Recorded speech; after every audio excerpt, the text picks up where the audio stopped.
আসসালামু আলাইকুম প্রিয় বন্ধুরা, কেমন আছেন? আশা করি সকলেই খুব ভালো আছেন।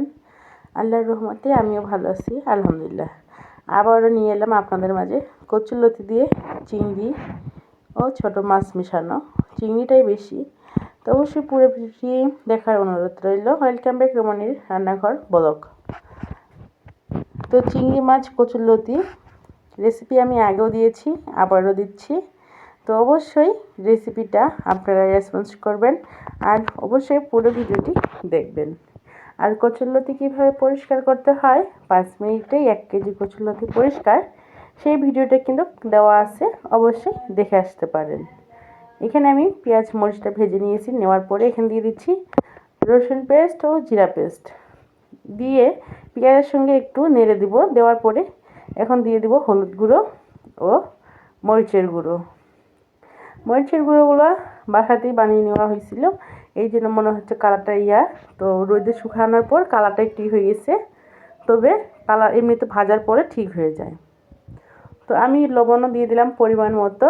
অবশ্যই লবণটা একটু কম দেওয়ার চেষ্টা করবেন, পরবর্তীতে লবণটা অ্যাডজাস্ট করে নেওয়া যাবে। তো আমি একটু তেলটা ভালোভাবে মশলাগুলোর সঙ্গে ভেজে নিচ্ছি। অবশ্যই ভেজে নেওয়ার চেষ্টা করবেন, তাহলে একটা কাঁচা কাঁচা গন্ধ থাকে, সেটা আর পরবর্তীতে থাকে না। তো এই পর্যায়ে দিয়ে দিচ্ছি মাছ। এটা হলো নদী থেকে মাছ মেরে নিয়ে আসছে আমার মা। তো মাছগুলো আমি দিয়ে দিচ্ছি। এখানে অনেক প্রকারের মাছ আছে, তবে চিংড়ি মাছটা বেশি আছে। তো চিংড়ি মাছগুলো একটু ছোট ছোট। তো আমি তাই আজকে দেখাইলাম যে কতটা সুন্দর লোভনীয় হয় চিংড়ি ও মেশালো মাছ দিয়ে, নদীর মেশালো মাছ দিয়ে কতটা লোভনীয় হয় খেতে। তো অবশ্যই আজকের এই রেসিপিটি দেখে আপনাদের খুবই ভালো লাগবে। তো আমি কিন্তু কোনো প্রকার পানি দিইনি, আমি ওই মশলাটাতে একটু নেড়ে চেড়ে ভেজে নিচ্ছি। আমি পরবর্তীতে পানি অ্যাড করব। আমি আজকে একটু ভিন্নভাবে রান্না করতেছি, তার জন্যই আমি আগেই কোনো রকমের পানি অ্যাড করিনি। যে তেলটা আছে তেলটা দিয়ে আমি নেড়ে চেড়ে ভেজে নিচ্ছি। বন্ধুরা, যারা ভিডিওটি দেখা শুরু করেছেন অবশ্যই একটি লাইক দিয়ে ভিডিওটি কন্টিনিউ করবেন। তো এই পর্যায়ে আমি দিয়ে দিব পানি। তো পানিটা দিয়ে একটু মিশিয়ে নিব। আগে অল্প পরিমাণ পানি দিলাম, দিয়ে আগে ভালো করে মিশিয়ে নিচ্ছি। যেহেতু ছোটো মাছও আছে, ভেঙে যেতে পারে, তাই আমি আস্তে আস্তে করে আগে নেড়ে দিয়ে মিশিয়ে নিচ্ছি। মশলাটার সঙ্গে ভালোভাবে এভাবে নেড়ে ছেড়ে দিয়ে মিশিয়ে নেব। তো যারা ভিডিওটি দেখে এখনও লাইক করেননি অবশ্যই একটা লাইক করে দিবেন, আর যারা নতুন আছেন অবশ্যই চ্যানেলটি সাবস্ক্রাইব করে পাশে থাকবেন। আমি দিয়ে দিলাম পানিটা দিয়ে এখন আমি কিছুক্ষণ এই পানিটা দিয়েই কষিয়ে নিব। তো ঢাকনাটা দিয়ে দিলাম, দেওয়ার পরে কষে নিলাম। এদিকে আমি কচুর লতিগুলা পরিষ্কার করে বেছে রেখে দিয়েছি। কালো কচুর লতি বলে এটাকে। লতিগুলা খুব সুন্দর করে পরিষ্কার করে বেছে নেওয়া হয়ে গেছে। আর লতিগুলাতে অবশ্যই হালকা কুসুম গরম পানি দিয়ে ধুয়ে রাখবেন, এতে লতিগুলাতে চুলকানোর ভাবটা থাকে না। অবশ্যই আপনারা যারা এমনিতে লতিগুলো পরিষ্কার করেন গরম পানি ছাড়া, তারা অবশ্যই লতিগুলো একটু গরম পানি দিয়ে হালকা কুসুম গরম পানি দিয়ে ধুয়ে নেবেন। আর যারা গরম পানি দিয়ে খুব সহজেই লতি পরিষ্কার করতে চান, তারা অবশ্যই আমার লতি পরিষ্কার করা রেসিপিটি দেখে আসতে পারেন। তো আমি এখন ভালোভাবে লতিগুলোর সঙ্গে মাছগুলোর সঙ্গে মিশিয়ে দিব। আস্তে আস্তে মিশিয়ে দিব, যেহেতু ছোটো মাছ আছে, সেগুলো মাছ না হলে ভেঙে যাবে, সেদিকটাও আমাদের খেয়াল রাখতে হবে। তো ঢেকে দিলাম, ঢেকে দিয়ে কিছুক্ষণ রান্না করে নিলাম, তারপর আবারও চলে এলাম। দেখুন বন্ধুরা, খুব সহজেই রান্না করা যায় কচুরলতি। গ্রাম বাংলার ঐতিহ্যবাহী রান্না, দেখতে যেমন খেতেও তেমন মাশাআল্লাহ হয়। আর এই রেসিপিটা আমরা মনে করি সবাই পছন্দ করি।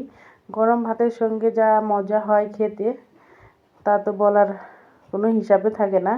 এতটা পরিমাণ লোভনীয় লাগে আমার কাছে, আপনাদের কাছেও নিশ্চয়ই ভালো লাগে। তো আমি কিন্তু ওই পানিটা দিয়েই আস্তে আস্তে কষিয়ে নিলাম।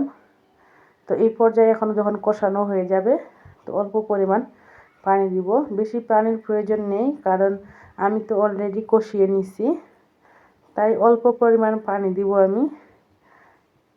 তো সাইডটা আমি দেখলাম যে আরেকটু পানির প্রয়োজন, তো আরেকটু পানি দিয়ে দিলাম।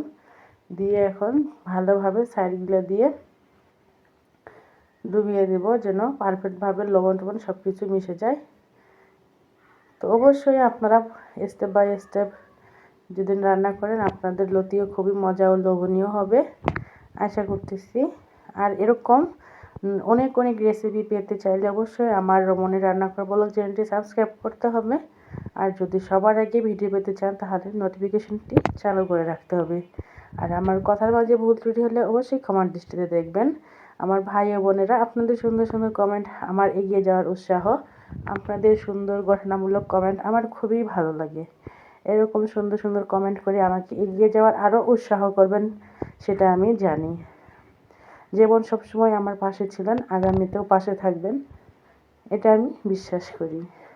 কথা বলতে বলতে দেখুন রান্না আমার কমপ্লিট হয়ে গেছে, লতিগুলো মাশাআল্লাহ খুব সুন্দরভাবে সিদ্ধ হয়ে গেছে। একদম এইভাবে যদি আপনারা রান্না করেন খুব লোভনীয় হবে খেতে। আশা করতেছি একবার হলেও এভাবে ট্রাই করবেন। দেখুন প্রতিটা লতি কিন্তু গলে যায়নি, খুব সুন্দরভাবেই আছে সেটিং হয়ে। বেশি নেড়ে চেড়ে দিলে কিন্তু লতিগুলো গলে যায়। তো আমি যেহেতু বেশি নেড়ে চেড়ে দিইনি সেহেতু লতিগুলো একদমই গলে যায়নি। দেখুন আমি কতটা পানি শুকিয়ে নিয়ে চচ্চড়া করে নিয়েছি। এরকম টাইপটা করলে আমার কাছে ভালো লাগে, পানি থাকলে আমার কাছে একদমই ভালো লাগে না। যারা ভিডিওটি দেখতে দেখতে এতদূর পর্যন্ত চলে আসছেন এখনও লাইক কমেন্ট করেননি অবশ্যই লাইক কমেন্ট করে দিবেন। আর চ্যানেলটি সাবস্ক্রাইব করতে কিন্তু একদমই ভুলবেন না। যারা আমার মতো এরকম লতি খেতে পছন্দ করেন তারা অবশ্যই আমাকে কমেন্টে জানাবেন যে আজকের রেসিপিটি কেমন হয়েছে।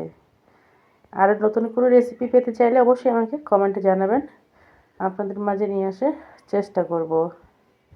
দেখুন বন্ধুরা মাশাআল্লাহ কতটা লোভনীয় হয়েছে, খেতেও যেমন দেখতেও তেমন মাশাআল্লাহ। দেরি না করে আজই বানান। আজকে এই পর্যন্ত। Thanks for watching. আল্লাহ হাফেজ, আসসালামু আলাইকুম।